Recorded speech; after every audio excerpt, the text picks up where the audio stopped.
নমস্কার বন্ধুরা, আমি ডক্টর সৈকত ঘোষ। আজকে আপনাদের সঙ্গে আবার একটা নিত্যদিনের সমস্যা নিয়ে আলোচনা করতে এসেছি।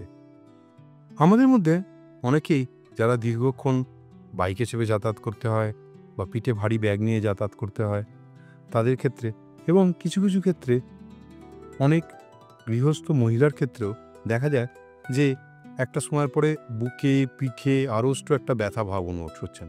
ঠিক যন্ত্রণা না, হয়তো আমরা যন্ত্রণায় কাটা ছাগলের মধ্যে ছটফট করছি তা না, কিন্তু একটা আড়ষ্ট ব্যথা হয়ে থাকে, একটা ব্যথা ভাব, একটা হালকা যন্ত্রণা সারাক্ষণ ধরে আমাদের কুড়ে কুড়ে খায়।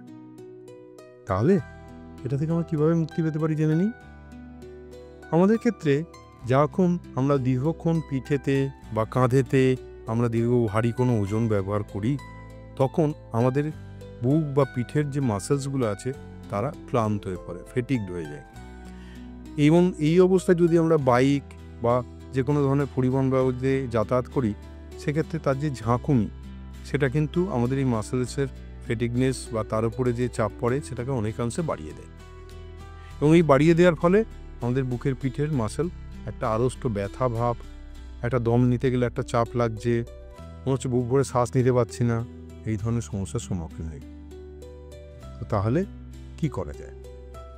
প্রথমত বলি যে যদি সম্ভব হয় আপনার যে ওজনটি আপনি ক্যারি করছেন, ধরুন আপনার পিঠ ব্যাগে বা কাঁধ ব্যাগে, সেটাকে ছোটো ছোটো ভাগে ভাগ করে নিই। ধরুন পিঠ ব্যাগেতে আপনি টোটাল 10 কেজি ওজন ক্যারি করছেন, সেটাতে আপনি ধরুন 5 কেজি রাখলেন, আর দুটো হাতেতে দুটো ছোটো ছোটো ব্যাগ নিয়ে তাতে আড়াই কেজি করে আরও 5 কেজি রাখলেন। তাহলে পিঠের ওপর লোডটা কম পড়ল। 2 নম্বর, যদি ধরুন আপনাকে দীর্ঘক্ষণ একভাবে যেতে হয়, তাহলে পিঠ থেকে বা কাঁধ থেকে ব্যাগটাকে একটু নামিয়ে একবার ডান হাতে একবার বাঁ হাতে নিয়ে 5 মিনিট চলুন। তাতেও কিন্তু সেই মাসেলসগুলো একটু রেস্ট পেল, রিলিভ হলো। তারপরে যদি ব্যথা হয় তাহলে একটা জায়গাতে যেখানে সম্ভব ব্যাগটাকে একটু নামিয়ে রাখুন 1 মিনিটের জন্য, হাত দুটোকে সামনে এগিয়ে দিন, দিয়ে দম নিতে নিতে হাত দুটোকে দুপাশে সম্প্রসারণ করুন এবং দম ছাড়তে ছাড়তে হাতটাকে সামনে নিয়ে আসুন। এরমভাবে 5 বার করুন, আর কাঁধটাকে ঘড়ির কাঁটার দিকেতে 5 বার আর উল্টো দিকে 5 বার করুন। এবং এটার পরে বডিটাকে একবার বাঁ দিকে স্ট্রেচ, ডান দিকে স্ট্রেচ, এভাবে 5 বার করে করিয়ে টোটাল হয়তো আপনার 1 মিনিট সময় লাগবে। তারপরে আপনি আপনার আবার পথ চলা শুরু করুন। 2 নম্বর, যখন আমরা এইভাবে দীর্ঘক্ষণ ধরে যাতায়াত করছি তখন আমরা যেন পর্যাপ্ত জল গ্রহণ করি। কারণ আমাদের বডি যদি কোনো কারণে ডিহাইড্রেশন হয়, আমাদের শরীর থেকে যদি খুব পরিমাণে ঘাম হয়, তাহলেও কিন্তু আমাদের মাসেল অত্যন্ত তাড়াতাড়ি ফ্যাটিগড হয়ে পড়ে। 3 নম্বর, আমরা যেন আমাদের খাবারে পর্যাপ্ত পরিমাণে সবজি, ফল, এই ধরনের খাবার রাখি। এই ধরনের খাবারেতে বিভিন্ন রকমের অ্যান্টিঅক্সিডেন্ট থাকে, যেগুলো আমাদের মাসেলসগুলোকে আরও সজীব করে তুলতে কাজ করে। এরপরেও যদি আপনার সমস্যা থাকে তাহলে অবশ্যই কোনো চিকিৎসক বন্ধুর পরামর্শ নেবেন।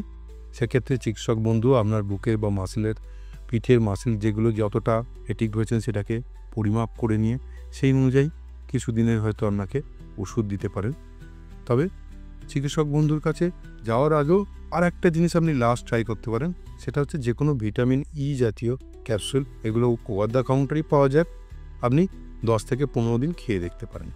তারপরেও না কমলে তবে কিন্তু আর দেরি করবেন না, অবশ্যই চিকিৎসকের পরামর্শ নেবেন। কেননা এই ধরনের সমস্যা কিন্তু অনেক সময় আমাদের পিঠের স্পাইনের সমস্যা বা আমাদের রিব কেজের সমস্যা থেকেও আসতে পারে, ইভেন আমাদের লাংস বা আমাদের হার্ট, এই ধরনের সমস্যা থেকেও আসতে পারে। সেক্ষেত্রে আপনি বেসিক মেজার প্রথমে নেবেন, 2 নম্বর ব্যায়াম করবেন, 3 নম্বর প্রাথমিকভাবে কিছুদিন ভিটামিন ই খাবেন, কি একটা আধা প্যারাসিটামল ট্যাবলেটও খেতে পারেন। 4 নম্বর, যদি এই সব মেজার আপনাকে 10 থেকে 15 দিনের মধ্যেও কোনো রকম উপশম না দিতে পারে, অবশ্যই কিন্তু কোনো চিকিৎসক বন্ধুর পরামর্শ নেবেন। তিনি আপনাকে আপনার রোগমুক্তির সঠিক দিশা দেখাবে। তাই বুকে পিঠে আর চেপে ধরে বসা না, এবার প্রাণ খুলে হাসুন, 2 হাত মেলে পৃথিবীকে উপভোগ করুন। ভালো থাকবেন।